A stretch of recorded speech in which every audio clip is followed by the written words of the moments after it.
Hello friend, कैसे हैं आप लोग। आई होप आप लोग बहुत अच्छे होंगे। तो आज का जो हमारा टॉपिक है वो हमारा स्विचिंग प्रोटोकॉल्स पे। तो स्विचिंग प्रोटोकॉल क्या है, ये कितने टाइप्स के होते हैं और इसमें क्या क्या चीज़ें होती है, इसको हम लोग देखने वाले हैं और समझने वाले हैं इस वीडियो में। तो उससे पहले हम जानते हैं स्विच हमारे कितने टाइप्स के होते हैं। सबसे पहले आपको इतना मालूम है हमारे जो स्विच हैं वो कितने टाइप्स के होते हैं। तो मैं यहाँ पे रेड करता हूँ टाइप्स ऑफ स्विच। बेसिकली जो हम बात करें तो हमारे जो स्विच होते हैं दो टाइप्स के होते हैं। कौन कौन से होते हैं? एक होता है हमारा मैनेजेबल स्विच और एक होता है हमारा अनमैनेजेबल स्विच। हमारे दो टाइप के होते हैं। कौन कौन से? मैनेजेबल और अनमैनेजेबल। अब मैनेजेबल स्विच क्या होते हैं और अनमैनेजेबल स्विच क्या होते हैं?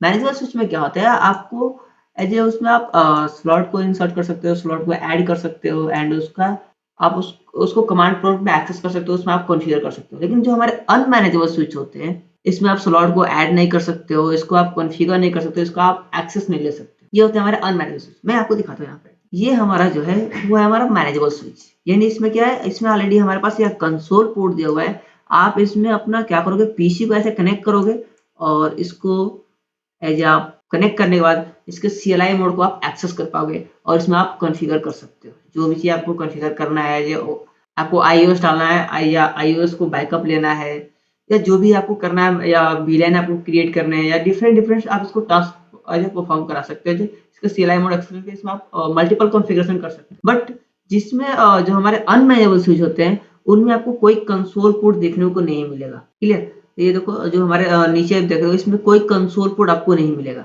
यानी ये हमारे अनमैनेजेबल स्विच है। इसमें ऑलरेडी वो कॉन्फ़िगर जो रहेंगे वो बाय डिफ़ॉल्ट जो रहते हैं वो वही चलेंगे। आप अपने पास से इसमें कोई भी चीज़ ऐड नहीं कर सकते हो या इसमें स्लॉट को नहीं ऐड कर सकते हो, कॉन्फ़िगर नहीं कर सकते हो।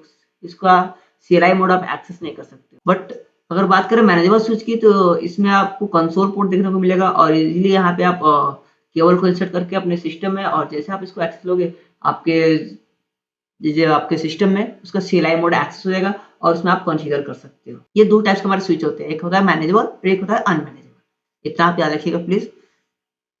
उसके बाद जो सिस्को का हेरिकल मॉडल जो कहता है, यानी सिस्को क्या करता है, इसको स्विचेस को तीन कैटेगरी में डिवाइड किया है। क्लियर? तीन कैटेगरी कौन कौन से है? फर्स्ट जो हमारा है वो है हमारा एक्सेस लेयर। सिस्को जो है ना, सिस्को हमारे स्विचेस को तीन लेयर में डिवाइड करता है। तो फर्स्ट जो हमारा एक्सेस लेयर है एंड हमारा जो सेकेंड लेयर है वो है हमारा डिस्ट्रीब्यूशन लेयर एंड जो हमारा थर्ड लेयर है वो है हमारा कोर लेयर। सिस्को क्या करता है, इसको तीन कैटेगरी में बांटता है, एक्सेस लेयर, डिस्ट्रीब्यूशन लेयर और कोर लेयर।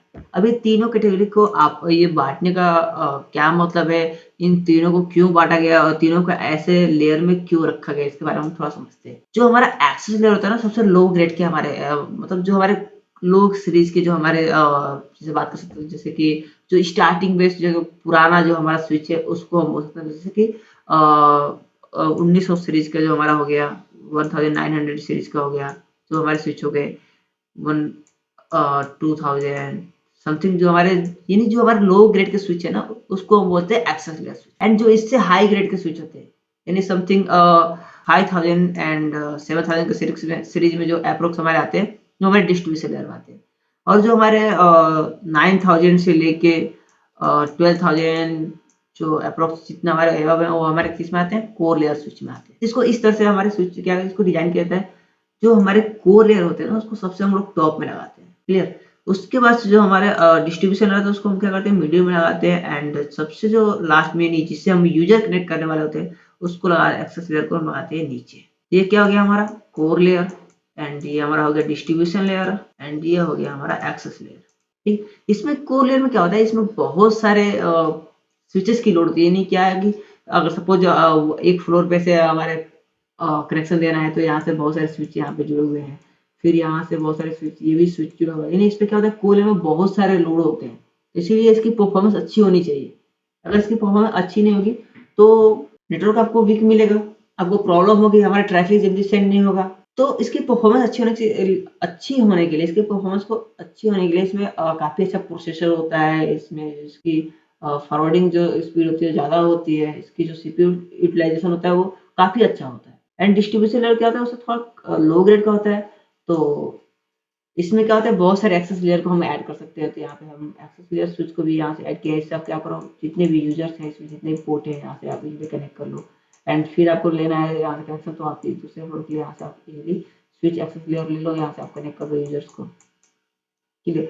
लेकिन जो हमारा कोर लेयर होता है ना, कोर लेयर में क्या होता है, हमारे कोर लेयर में बहुत सारे स्विचेस की लोड होती है, तो इस पे हम लोग डायरेक्ट यूजर को ऐड नहीं करते हैं, इसमें हमारे स्विचेस को ऐड किया जाता है। आप डिस्ट्रीब्यूशन लेयर पे पीसी को ऐड कर सकते हो, कोई दिक्कत नहीं है नॉर्मली। लेकिन अगर हम बात करें अगर इसकी सीरीज की, तो अगर सीरीज आप काफ़ी ज़्यादा अगर यूजर्स हैं, आपको यूज करना है, यूजर्स को अगर प्रोवाइड करना है इंटरनेट, तो आपको इस सीरीज में आपको रखना पड़ेगा। क्लियर। अब इन तीनों में अंतर समझते हैं हम लोग कि एक्सेस लेयर, डिस्ट्रीब्यूशन लेयर और कोर लेयर में डिफरेंट क्या है। फर्स्ट हम बात करते हैं एक्सेस लेयर की। जो है एक्सेस लेयर को हम बोलते हैं फिगमेंट फ्री। एक्सेस लेयर को क्या बोलते हैं, फिगमेंट फ्री। यानी जो हमारा एक्सेस लेयर जो आप देख रहे हो, जो बॉटम में आप ये देख रहे हो स्विचेस, इसको हम बोलते हैं फिगमेंट फ्री। इसमें क्या होता है, इसकी जो लेटेंसी की अगर बात करें, इसकी लेटेंसी की अगर बात करें, अगर इसकी हम लेटेंसी की बात करते हैं, इसकी लेटेंसी क्या होती है, मीडियम। यानी इसकी सीपीयू यूटिलाइजेशन और काफ़ी सभी चीज़ें क्या होती है, उतनी हाई परफॉर्मेंस नहीं दे सकती हैं, हाई परफॉर्मेंस नहीं दे पाती हैं, तो इसीलिए क्या मीडियम में ये वर्क करती हैं। और इसकी बात करें एरर की, एरर चेकिंग की, तो ये अगर बात करें एरर चेकिंग की, तो ये 64 बाइट्स की जो हमारे फ्रेम आते हैं, 64 बाइट्स की, इसको जो 64 बाइट के फ्रेम को बस रीड कर पाते हैं। जो हमारी एक फ्रेम होती है समथिंग 1500 के आसपास जो हमारी फ्रेम आती है, उसमें से क्या करता है 64 बाइट्स फ्रेम को बस ये रीड कर पाता है।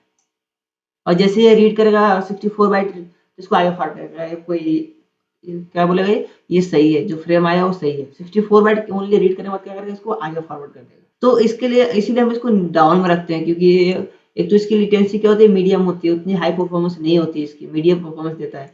एंड क्या करते हैं, 64 बाइट्स केवल फ्रेम को ये रीड ही कर पाता है, क्योंकि 1500 समथिंग हमारे जो फ्रेम होते हैं, उसमें से क्या करता है, ओनली 64 बाइट्स को बस रीड कर पाता है।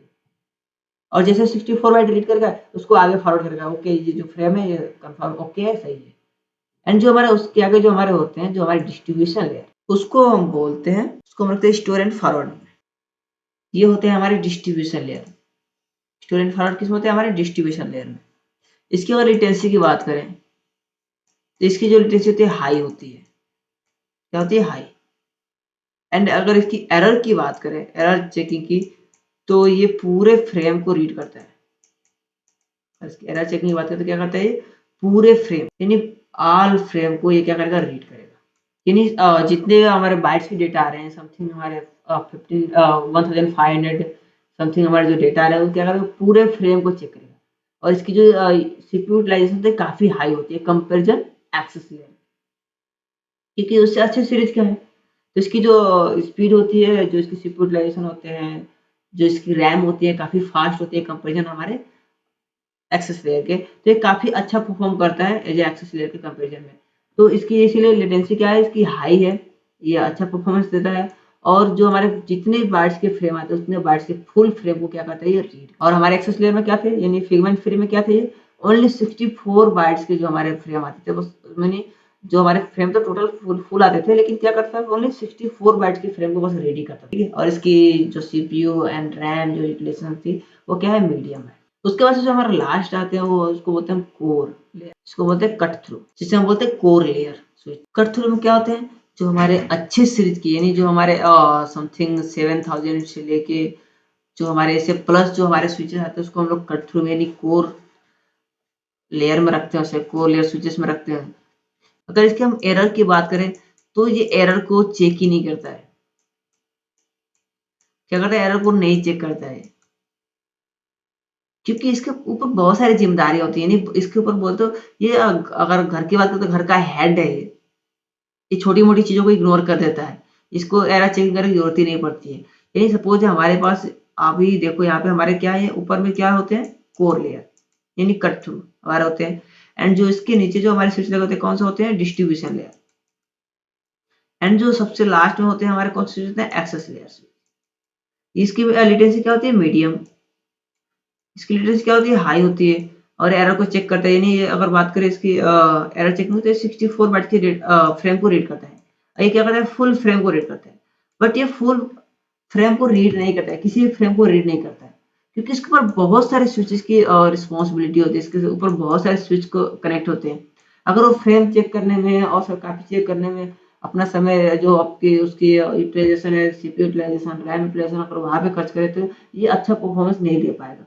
तो इसलिए जो हमारे कट थ्रू लेयर के जो स्विच होते हैं, ये हमारे एरर पे बिल्कुल काम नहीं करते हैं। अगर एरर की चेकिंग की बात करें तो हमारे डिस्ट्रीब्यूशन लेयर और हमारे जो एक्सेस लेयर होते हैं ये स्विचेस पर परफॉर्म करते हैं। ठीक है, आई होप आपको समझ में आ गई होगी।